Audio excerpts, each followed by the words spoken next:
Hindi na nakapalagpang 2 dayo mula Dagupan City, Pangasinan matapos mahuli sa bypass operation ng otoridad sa barangay San Benito Sur, Arengay, La Union. 3 bulto na umano'y shabu na nakasilid sa plastic sachet ang narecover sa kanilang kustodiya.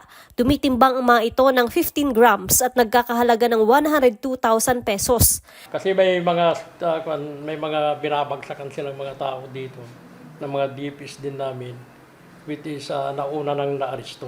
Posible po ito, ma'am, na nanggaling din sa Dagupan ito, ma'am. Nasapiitan na ng pulisya ang 2 sospek. Hindi na sila nagpaunlak pa ng recorded interview, pero umamin sila sa binentang 3 sachet ng shabu na tumitimbang ng 15 grams.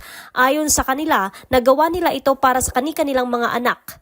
Ang isa sa mga sospek na sa pagamutan daw ang 9 na buwang gulang na anak at kailangan umanong mabayaran ng 16,000 pesos na bill sa ospital, habang isa namang sospek kailangan daw ng pera sa pag-aaral ng anak.